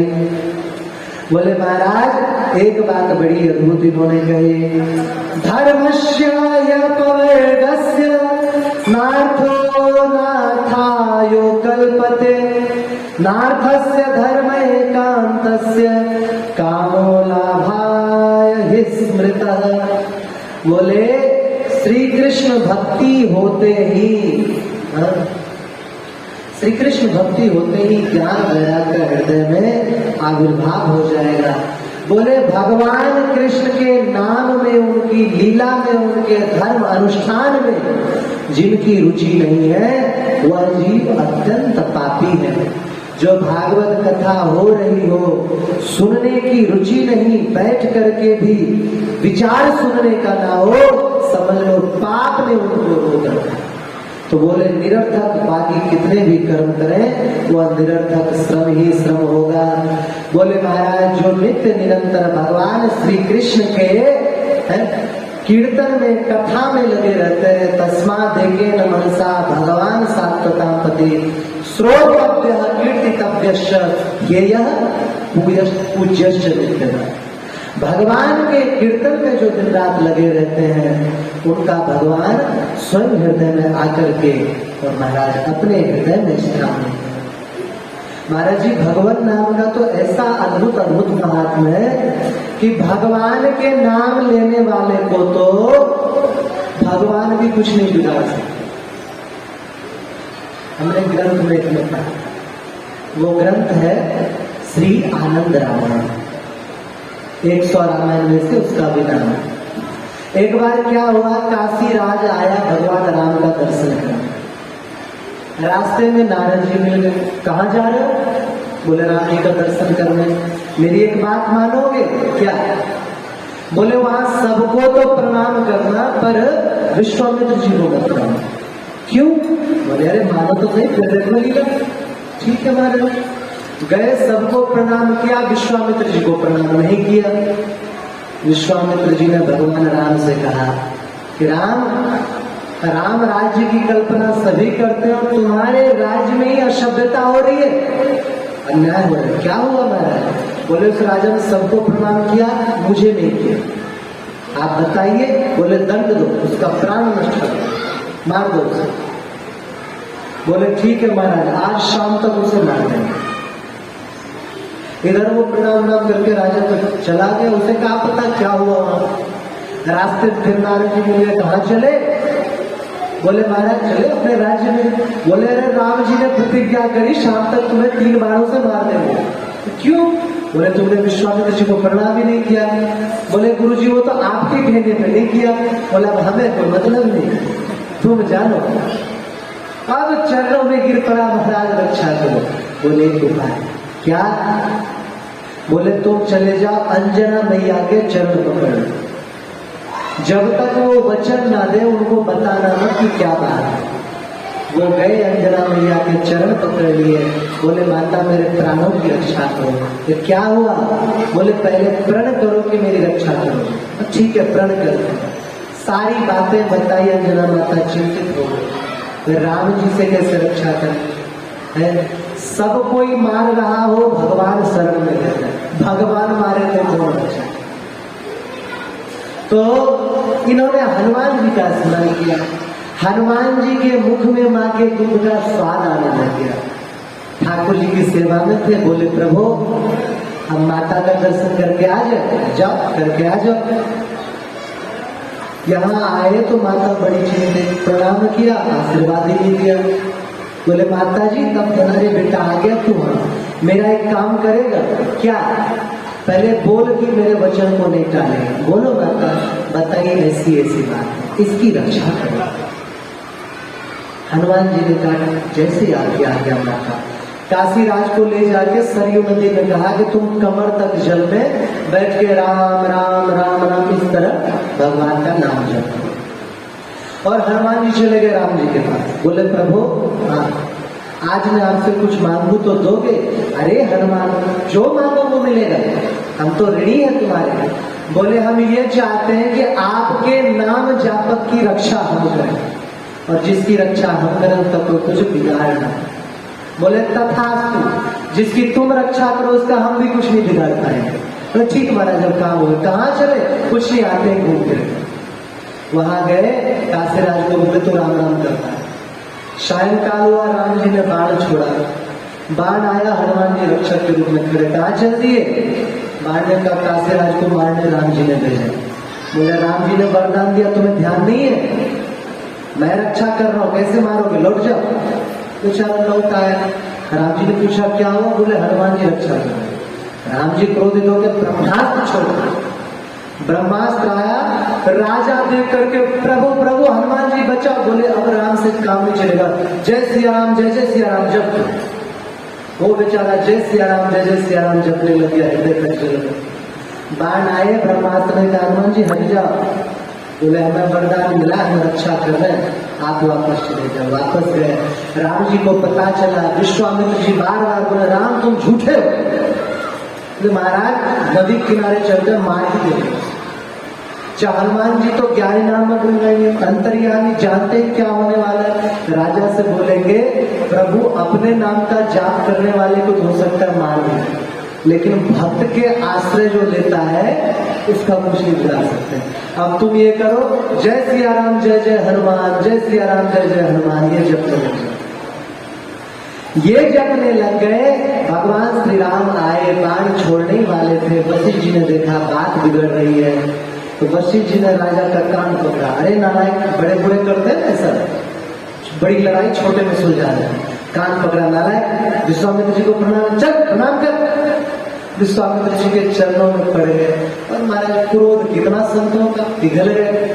उस दिन से ये हो गया कि भगवान का नाम अगर कोई जपता है उसका भगवान भी कुछ बिगाड़ नहीं सकते। तो बोले महाराज भगवान का कीर्तन आराधना करनी चाहिए। और बोले हे सौनकादि ऋषियों, भागवत श्रवण की बार बार रुचि होने लग जाए, कृष्ण कथा श्रवण में रुचि होने लग जाए, तो भगवान स्वयं हृदय में आकर के विराजमान हो जाते हैं। तो आप लोग जो है भागवत की कथा सुनिए। श्रीमद् भागवत का स्मरण करने से पहले इन्होंने दशावतार का, ये 24 अवतार, भगवान के 24 अवतार का स्मरण किया है। अभी हम लोग संक्षिप्त स्मरण करेंगे, आगे विस्तार से इनकी कथा बताएंगे। बोले सर्वप्रथम जो है कौमार सर्ग में सनक सनंदन जी का अवतार हुआ, दूसरा अवतार देवर्षि नारद जी का हुआ, फिर नारायण भगवान का हुआ, कपिल भगवान का हुआ, अत्रि ऋषि के संतान दत्तात्रेय जी के रूप में हुआ, 7वां यज्ञ के रूप में, और 8वां ऋषभ देव के रूप में अवतार हुआ, और 9वां अवतार पृथ्वी जी के रूप में हुआ, 10वां अवतार मत्स्य रूप में, 11वां अवतार हुआ कच्छप रूप में, फिर अवतार हुआ धन्वंतरी, मोहिनी, नरसिंह और वामन रूप में अवतार हुआ। उसके बाद परशुराम रूप में अवतार हुआ, फिर रामकृष्ण रूप में अवतार हुआ, पराशर व्यास के रूप में अवतार हुआ। अभी हम केवल नाम स्मरण करते हैं क्योंकि अवतार का 3 बार वर्णन है भागवत में, 3 अलग अलग जगह सेम स्टोरी, एक जैसी नहीं, एक जगह विशेष रूप से वर्णन करेंगे। बोले उसके बाद कलयुग बीत जाने पर बुद्ध देव रूप में अवतार हुआ, और उसके बाद अंत में कलगी अवतार होगा। बीच बीच में और भी भगवान के कई अवतार होते रहेंगे। उसके बाद इन्होंने कहा एते चांस कला पुंसः कृष्णास्तु भगवान स्वयं। इस बात को समझो इससे पहला जो श्लोक था, अवताराय संख्येया हरे सत्वनिधे द्विजा यथा विदासिन कुल्या सरसस्यो सहस्रशं। बोले जैसे अगाध सरोवर में कमल के छोटे छोटे नाल निकलते हैं, वैसे ही हरि के अनंत अवतार हुए। और मनु देवता, प्रजापति, मनुपुत्र जितने भी शक्तिशाली महान दिखते हैं, वे सब भगवान के अंश। ये जो श्लोक आता है, एते चांस कला पुंसा कृष्ण भगवान स्वयं, इसका अर्थ लगाते हुए व्यास लोग कहते हैं कि राम जी, नरसिंह भगवान, ये सब पूर्ण अवतार नहीं थे, ये लोग छोटे छोटे भगवान। पूर्ण तो एक भगवान श्री कृष्ण। भैया भगवान का कोई अवतार पूर्ण और कोई अपूर्ण होता तो वेद की ऋचा क्यों कहती पूर्णमदः पूर्णमिदं पूर्णात् पूर्णमुदच्यते पूर्णस्य पूर्णमादाय पूर्णमेवावशिष्यते। भगवान श्री राम जितने पूर्ण भगवान है, उतने कपिल भगवान पूर्ण है, क्योंकि वो अपूर्ण नहीं है। फिर बोले किनके लिए कहा एते चांस कला पुंसा? बोले उस श्लोक से पहला श्लोक कौन सा था, उसे तो पढ़ो। उस श्लोक में उन्होंने कहा ऋषयो मनुवो देवा मनुपुत्रा महोजसा। बोले मनुपुत्र हैं, बड़े बड़े ऋषि हैं, प्रजापति हैं, इनके विषय में कहा गया है कि एते चांस कला पुरुष। ये लोग जो है मनुपुत्र हो गए, मनु महाराज हो गए, सूर्यदेव हो गए, ये लोग तो अंशावतार हैं, लेकिन राम कृष्ण हरि भगवान तो स्वयं परिपूर्णतम अवतार। महाराज जी अगर ऐसा नहीं होता तो चैतन्य महाप्रभु ने नरसिंह रूप में दर्शन दिया, चैतन्य महाप्रभु ने कृष्ण रूप में दर्शन दिया, षडभुज रूप में, राम रूप में दर्शन कैसे देते? वो भी पूर्ण अवतार नहीं इस हिसाब से। तो भगवान का कोई अवतार अपूर्ण नहीं होता। तो बोले ऐसे ही दिव्य लीलाएं वो करते रहे। महाराज भगवान की लीला बड़ी अमोघ है। आज जो है 10 मिनट थोड़ा सा लेट कर दें, क्योंकि 15 मिनट बचा है, 25 मिनट में एक छोटा सा चित्र करके फिर आगे बढ़ेंगे। बोले कि दीर्घ काल तक उस सत्र में सौनक जी ने पूछा कि अच्छा सुखदेव जी ने भागवत कब पढ़ी और वेद व्यास जी को भागवत रचना की आवश्यकता क्यों पड़ी? उस समय ये चरित्र में बोल रहे हैं, देखो एक आप लोग ध्यान दें, एक बहुत समय से दंत कथा के रूप में फैली है, वाई को पराशर, वाई की मंचूरी। सुना होगा कहानी, ये बिल्कुल झूठी। व्यास जी के माता पिता के संबंध में ये, इसका भी निराकरण हो जाए। अब व्यास जी का चरित्र सुनो, व्यास जी का यहाँ से चरित्र लग जाता है। एक बार क्या हुआ कि बहुत सारे पितरों ने मिलकर के अग्निश्वाता नाम के पितर ने महाराज जी चंद्रलोक में तीर्थ बनाया, उसका नाम रखा अच्छोद तीर्थ, शास्त्रों में वर्णन है। और जब तीर्थ बनाया वहां पर आराधना कर रहे थे, तीर्थ और ऋषि के स्पर्श से एक कन्या ने जन्म, उसको कहा गया अच्छोदा, बड़ी सुंदर कन्या। वो तप करने लग गई, तप करती रही, पितर प्रसन्न हुए और प्रकट हो गए। जब प्रकट हो गए, वरदान मांगने को कहा तो बोले कि हमें भगवान ही पुत्र रूप में चाहिए। परंतु एक अमावसु नाम के जो पितर थे, उनको देख करके वो कन्या काम मोहित हो गई। ध्यान पूर्वक सुनो, ये चरित्र बार बार सुनने को नहीं है।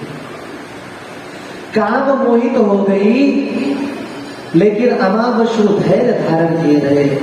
तो अमावसु धैर्य के कारण पितरों ने उस कन्या को शाप दिया, अरे मूर्ख, ये जो ऋषि है अमावसु तेरा चाचा है, तो हम लोगों के उससे उत्पन्न हुई, तुम्हारा चाचा हुआ, अपने सगे महापुरुष के प्रति तुम्हारा म्लेच्छ भाव हो गया, जा मछली के भीतर से अवतार है।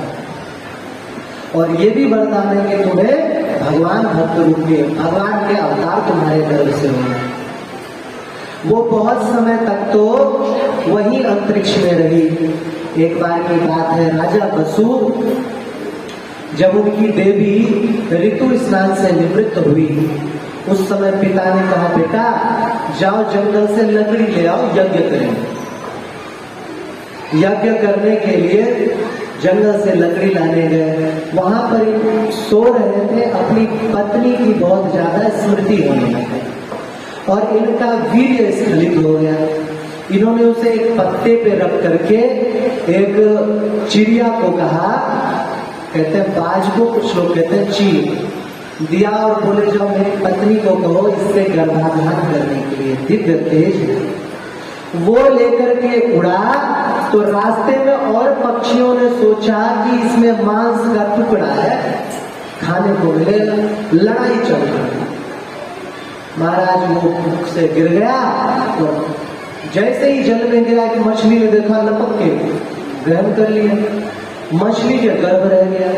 मछुआरों ने पकड़ा, पेट काटा तो उसमें एक लड़का और एक लड़की। लड़का वसुश्रेष्ठ, उसको पुत्र बना के राजा वसु ने रख लिया। परंतु लड़की के शरीर से मछली किसे दुर्गंध आ रही, ये नहीं छोड़ो। किसे दे? बोले मछुआरों को दे, मल्लाह को दे। मल्लाह को दे दिया गया। ये लड़की बड़ी सुंदर और बहुत अति श्रेष्ठ सौभाग्य से संपन्न थी। इसका नाम मत्स्यगंधा है। नित्य निरंतर इसका एक ही काम था, पिताजी के काम में हाथ बटाना। ये यमुना नदी के किनारे, इस किनारे से लोगों को उस किनारे नाव चलाते हुए, चप्पू चलाते हुए ले जाना, उधर से कर लिया। एक दिन की बात है, पराशर ऋषि वहीं से गुजर रहे थे। पराशर ऋषि शक्ति मुनि के पुत्र हैं। और शक्ति मुनि किनके हैं? वशिष्ठ जी। वशिष्ठ जी का पोता, नाती, नाती भी कहते हैं, कुछ लोग पोता कहते हैं, पौत्र, वो है पराशर ऋषि। बोले वो उधर से जा रहे थे, अंधेरा हो रहा था, हल्का का सायंकाल। मल्लाह से बोले हमें यमुना पार जाना है। मल्लाह बोले महाराज अंधेरा होने वाला है, वो कल चले जाओ। नहीं अभी जाना है। बोले बेटी जान को पार ले जाओ। बेटी ने नाव पे बिठाया, जब चले बीच धारा में ही, क्योंकि महाराज सारे संस्कार एक साथ जुड़े हुए हैं, उसी समय उसके वरदान का मुहूर्त फलित हुआ, जो पिछले जन्म में वरदान था। और उसी समय पराशर ऋषि के मन में भगवान की इच्छा से काम प्रवृत्त हो गया, वो मोहित हो गए। बोले कन्या तुम जो है इस पार से उस पार लोगों को कराती हो, तुम्हें क्या मिलता है? मैं तुम्हें एक ऐसा पुत्र प्रदान करूंगा जो लोगों को भवसागर पार कराए। बोले महाराज जी कैसी बात कर रहे हो आप? मैं कुमारी कन्या हूँ। हाथ जोड़ी और बोले कि यह ठीक नहीं है। तो बोले कि जलचर देखेंगे, थलचर भी देखेंगे। ऋषि ने तुरंत कोहरा उत्पन्न किया। पहले कोहरा नहीं होता था। और जल में काई बनाई, और वो जो है वो नाव धीरे धीरे जाके बीच द्वीप में रुक गया। कन्या ने स्वीकार किया, वहां गर्भाधान हुआ। ऋषि तो चले गए। द्वीप में तुरंत ही अवतार हुआ भगवान वेदव्यास जी का। बोले वेदव्यास भगवान की जय। क्योंकि द्वीप में इनका जन्म हुआ, इसलिए इनको द्वैपायन कहा। काले रंग के थे इसलिए कृष्ण कहा गया। वेदों का विस्तार किया, व्यास किया, इसलिए इनको वेद व्यास भी कहा गया। इनका पूर्ण नाम हुआ कृष्ण द्वैपायन वेद व्यास। तो बोले वेद व्यास जी महाराज वहां से माता जी को प्रणाम किए और बोले माता जी अब मैं तप करने जाना चाहता हूँ। बोले बेटा तुम्हारे पिता ने पहले ही बताया है कि तुम्हारा अवतार जीवों के उद्धार के लिए हुआ है, जाओ, परंतु मैं जब बुलाऊं तुम चले आए। और जैसे इसी समागम हुआ उसके शरीर से मछली की दुर्गंध नष्ट हो गई, कमल की सी खुशबू होने लग गई। उनका नाम सत्यवती रखा। महाभारत में आपने पढ़ा हुआ है, सुना है। उनका विवाह आगे संपन्न। तो व्यास जी वहां से गए और भारत भूमि के अंतिम सीमा जहां पर बद्रिक आश्रम है, वहां पर जाके आश्रम बनाया जिसका नाम शक्तिनाथ आश्रम। और वहां पर रह करके वो विचार करने लग गए। महाराज पहले आप मानो मत मानो आपकी इच्छा है, कृष्णों वर्णन है। महाराज जी वेद जो है करोड़ों श्लोकों में है, बहुत विस्तार वेद था। बोले कि इतना तो पढ़ नहीं पाएगी जनता, आगे चल करके लोगों की आयु कम होगी, स्मृति कम होगी। तो उन्होंने उसे संक्षिप्त कर करके 4 लाख श्लोकों में ही वेद शास्त्र आदि को रखा। पुराणों की संख्या सैकड़ों में थी। अभी कितने पुराण है पता आपको? इस समय 72 पुराण, 18 पुराण, 18 उप पुराण, पुराणों के उप पुराण, 18 उप पुराण और 18 उप शाखा पुराण। जैसे देखो आप वेंकटेश पुराण, ये एक उप पुराण। जैसे वेद होता है 4 वेद, चारों के 4 उपवेद। ऋग्वेद का उपवेद क्या है? धनुर्वेद। अथर्ववेद का उपवेद क्या है? क्या नाम है? आयुर्वेद। इसी तरह सामवेद का उपवेद धनुर्वेद, ये गंधर्ववेद। और क्या नाम है, एक बच जाता है यजुर्वेद का उपवेद स्थापन। जैसे वेद के उपवेद होते हैं, इस तरह पुराण के उपपुराण होते हैं। लेकिन हम बोले कि भैया 72 भी कौन पढ़ेगा? आप भी यकीन करो, ज्यादातर लोगों को तो पता भी नहीं होगा कि पुराण 72 भी होते हैं। तो कोई कोई पढ़ते हैं। इस समय लोग भी कुशीनगर में रखा हुआ है संस्कृत में। बोले इतना भी हर कोई नहीं पढ़ पाएगा, तो उसमें भी विभाग कर दिया। बोले 18 पुराण कम से कम लोग पढ़ लें। तो उस समय उन्होंने 17 पुराण की, 18 पुराण भी रचा हुआ था। ये आगे आएगा चर्चा में समझाऊंगा कि भागवत पहले भी रचा हुआ था, कैसे रचा हुआ। तो ये सब देख करके उन्होंने विचार किया कि क्या किया जाए। तो विचार करते ही उनके मन में आया कि हम जो है अब महाभारत ग्रंथ की रचना करें। महाभारत ग्रंथ की रचना करें। महाभारत ग्रंथ में सब कुछ है हमारा।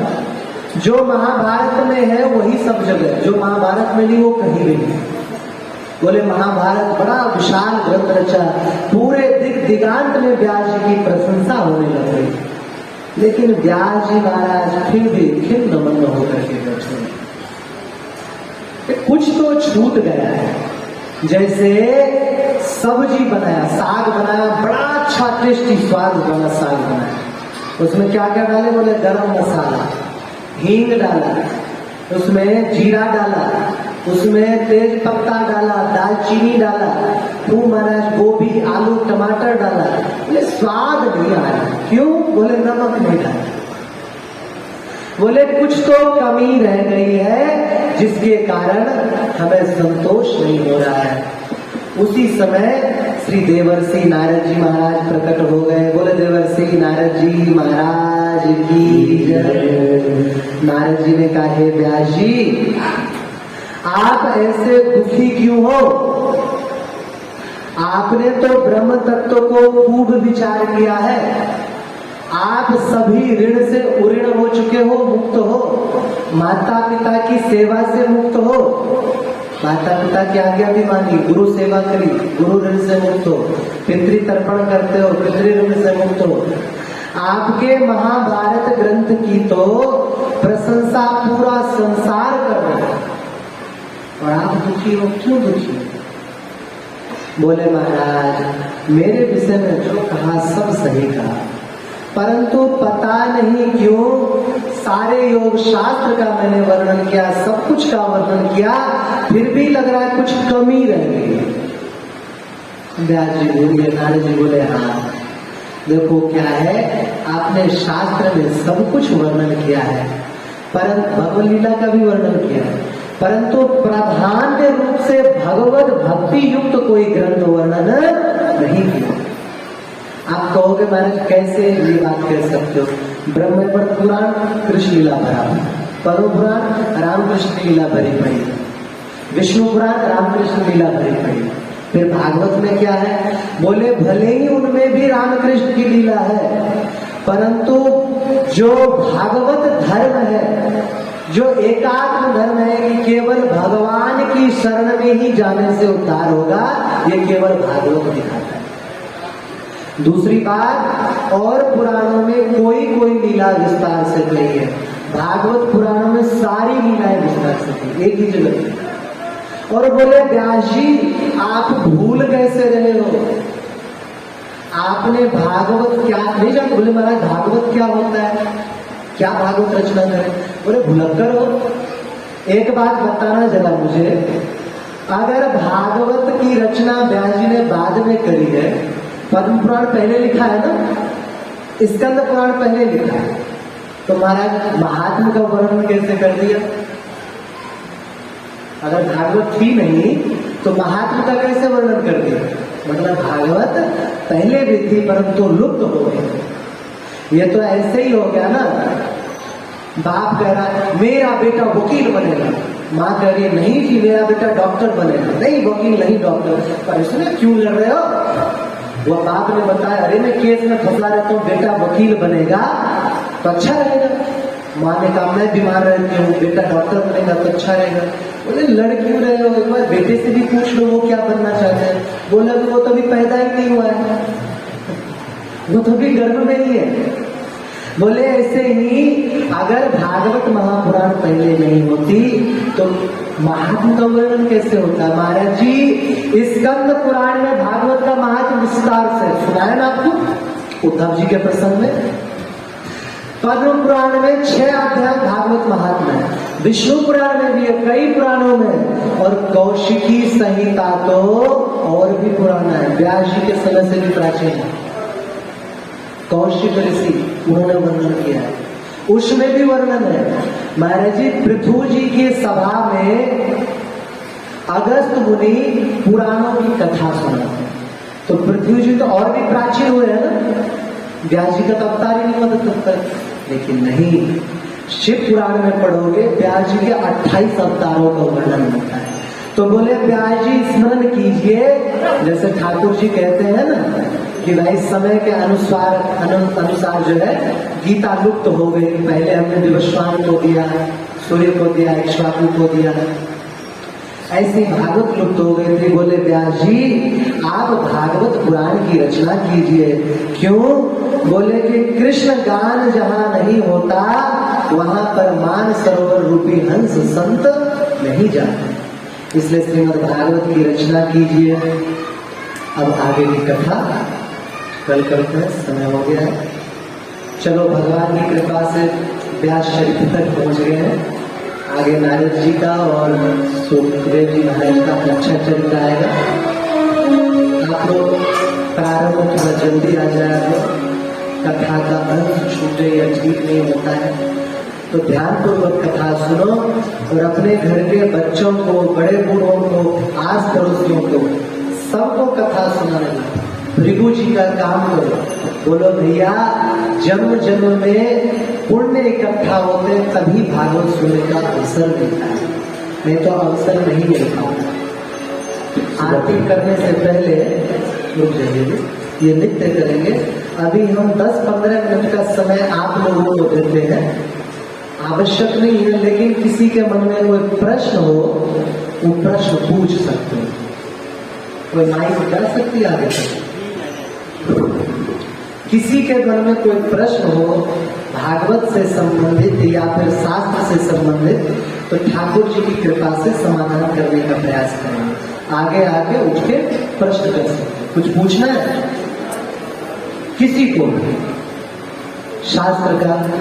देखो अहंकार नहीं कर रहे कि हम सब कुछ बता देंगे, लेकिन संतों का काम होता है कि जिज्ञासुओं की जिज्ञासा शांत करें। शांत नहीं करेंगे तो इधर नहीं कहेंगे देखो तुम्हारे धर्म में ये है वो। कुछ पूछना हो माइक में पूछना है आपको?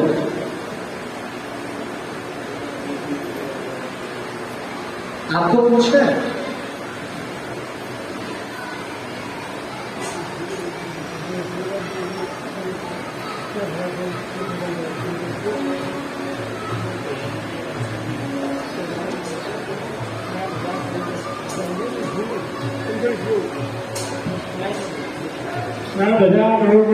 तपस्या करी हुई ऋषि ने, तुम तो ऋषियों नहीं, उस ऋषि का नाम हुआ ऋषि को, ऋषि का नाम तपस्या करी गई। आदि पुराण में बृहद हृदय खंड में ऋषि का नाम है मन्यंक ऋषि। मन्यंक ऋषि, मन्यंक जैसे मयंक होता है ना, मयंक होता है तो मन लगा दिए, मन्यंक ऋषि। ठीक है, और कोई प्रश्न? किसी को पूछना पूछो, संकोच मत करो। बाद में कहोगे वो बाबा कहाँ जवाब था, हम ये प्रश्न पूछते उत्तर नहीं दे पाते। पूछ संकोच मत करो, पूछना। एक प्रश्न था, अब भागवत कथा हम कराते हैं, इसका पुण्य मिलता है, लेकिन गौ माता को हम अपने घर पे भी घूमते हैं, उससे बाहर निकाल देते हैं, गौ माता रोड पर घूमती है, तो गौ माता के अपने घर से निकालने पर और भागवत कथा करने पर क्या पुण्य प्राप्त हो सकता है? बड़ा अच्छा प्रश्न। देखो, एक बात हमेशा स्मरण रखो, आपका पंखा चलेगा, आपका टीवी चलेगा, आपका लाइट भी चलेगा, आपका माइक भी चलेगा कब? जब लाइट होगी, बिजली होगी। आपको भागवत कथा का भी फल मिलेगा, एकादशी का भी फल मिलेगा, माता पिता के पुण्य का भी फल मिलेगा। कब? जब घर में गौ माता होगी।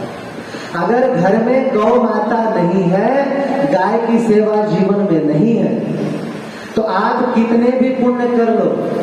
बोले साहब हमने 50,000 रुपए की एसी लगाई है, लेकिन समस्या ये बिजली नहीं। सुविधा सारी है, पंखा है, टीवी है, कूलर है, सब कुछ है, बस बिजली नहीं। इसी तरह भागवत करा रहे हैं, अग्नि देव में उपासना यज्ञ कर रहे हैं, तीर्थ कर रहे हैं, तप कर रहे हैं, कीर्तन कर रहे हैं, लेकिन अगर जीवन में गौ माता की सेवा नहीं है, घर में गौ नहीं है, तो सच बात यह है आपको कोई भी लाभ नहीं मिलेगा। तो संकल्प रखो, ज्यादा नहीं भी तो एक गैया अपने घर में अवश्य रखो, ठीक है? और बताओ।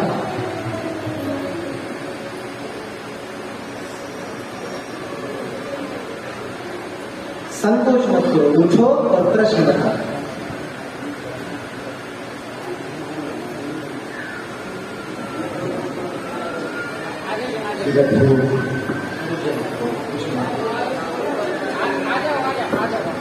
आगे इधर बता दो माइक पे, आप आके बताओ उन्होंने क्या पूछा। हो गया प्रश्न? चलो आज अगर नहीं है ध्यान में तो कल थोड़ा सा पूछ के रखना, प्रश्न चिट्ठी में लिख के देना, जो मन में आए जरूर पूछना। जय सिया राम, जय सिया राम, जय सिया राम, जय सिया राम, मंगल भवन अवतारी, मंगल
जगति मंगल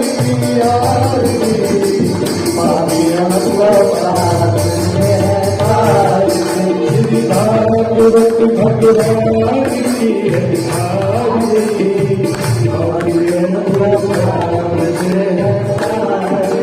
ये संत की पावन पुनीत पापों को मिटाने वाला हर दर्द कराने वाला ये संत की पावन पुनीत पापों को मिटाने वाला हर दर्द कराने वाला ये संत की पावन पुनीत पापों को मिटाने वाला हर दर्द कराने वाला ये शांति गीत पावन पुनीत पापों को मिटाने वाला हरि दर्श कराने वाला ये सुख करनी ये दुख हरनी ये सुख करनी ये दुख हरनी ये सुख करनी ये दुख हरनी ये सुख करनी ये दुख हरनी श्री मधुसूदन की आरती पापियों को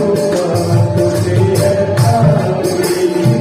भागवत भगवान की है आरती पापियों को पाप से है तारती ये मोहन बोल सत्संग बोल सत्संग करने वाला बिगड़ी को बनाने वाला ये मधुर बोल सतसंग खोल सदमार्ग दिखाने वाला बिगड़ी को बनाने वाला ये मोहन बोल सत्संग बोल सत्संग दिखाने वाला बिगड़ी को बनाने वाला ये मधुर बोल सतसंग खोल सदमार्ग दिखाने वाला बिगड़ी को बनाने वाला श्री राम यही घनश्याम यही श्री राम यही घनश्याम यही श्री राम यही घनश्याम यही श्री राम यही घनश्याम यही प्रभु की मेरी आरती पापियों को पाते है भागवत भगवान की है आरती पापियों को पाप से है तारती भागवत भगवान की है आरती पापियों को पाते है श्री भागवत भगवान की है आरती पापियों को पाप से है तारती भागवत भगवान की है आरती पापियों को पाते है भागवत भगवान की है आरती पापियों को पाप से है तारती भगवान की जय। पूरी वृंदावन माँ की बिहारी